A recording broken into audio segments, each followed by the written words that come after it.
The Endurance Asia podcast. And always tell a truthful story if they ever ask.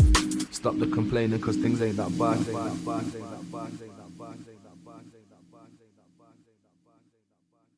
It sounds to me like obviously splitting up with your husband after being with him 10 years, like that seems, I'm looking through your calendar of like your career in ultra running, and that seemed like a real like pivotal time in your life. That like we talked about books that we read recently. I've just finished reading The Obstacle is the Way, and it's around turning adversity into advantage. And it's really interesting, like hearing stories about when, you know, people come up against tough times in their life and they're able to like channel that grief, channel that hard stuff into something positive and like push that energy into something positive. Would you say that was that happened for you? Or? Yes. So, and I don't tell a lot of people this, but I have no problem actually speaking about it. When I was between 2006 and 2009, I think I was quite severely depressed.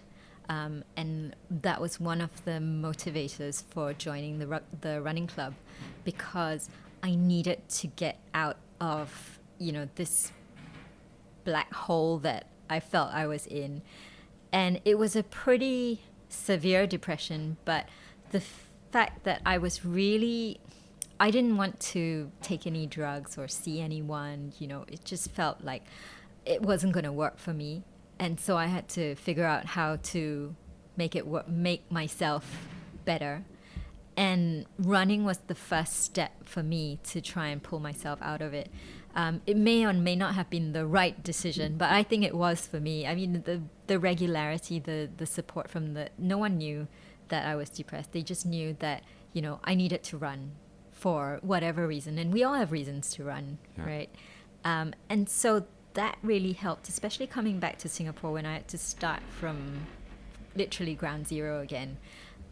It was very hard, but I had then support from my family and friends, and this depression started to go away. And the more I ran, the less depressed I felt, you know. And I thought that's great, so I'm just going to run more.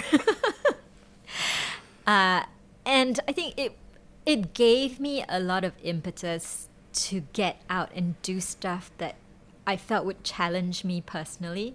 And that's a lot of so I do a lot of things without thinking it through properly first. Like I remember, so I came back in 2010, and I did my first ultra in 2009. And my second ultra was 100 kilometers. And my third ultra was 100 miles.